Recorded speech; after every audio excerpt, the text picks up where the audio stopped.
others who had been told, or one of them had been told, and I wrote the story in the context of a ward election.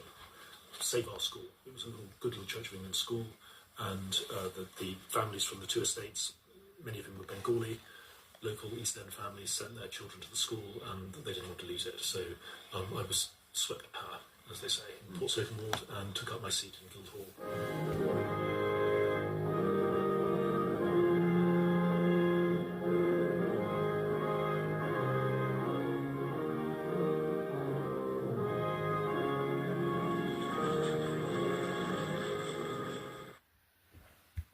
Imagine all that money possibility in your pocket.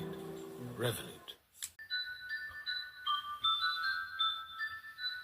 When will you pay me, said the bells of Old Bailey. When I grow rich, said the bells of Shoreditch. When will that be, said the bells of Stepney.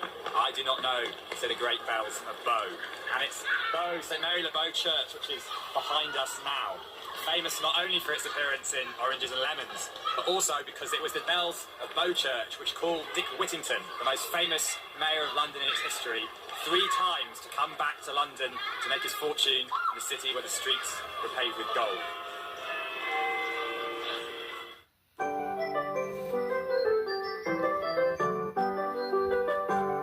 Thomas Gresham was born in 1519, the son of a Lord Mayor, and like Dick Whittington, he wanted to make his fortune in the city where the streets were paved with gold.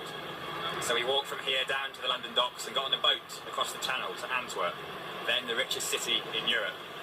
And when he was in Antwerp, he saw a new kind of economy, based on credit, based on the imperial plunder of the New World, where young men like himself were beginning to describe themselves as capitalists. In 1565, he returned to England and created the Royal Exchange, which stood on the site just behind us now. The current building is a replacement which was built after the Great Fire of London. But it isn't an exchange anymore. It's now a shopping centre where wealthy individuals who work in the city can come to spend their money on extravagant luxury products from all around the world.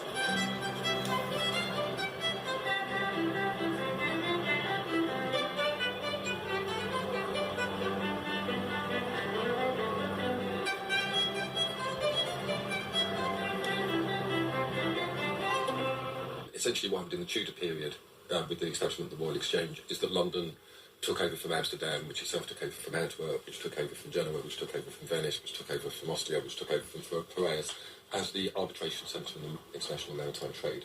So London essentially got the Atlantic, set up Wall Street, set up Hong Kong. These were the new maritime centres in the new global economy.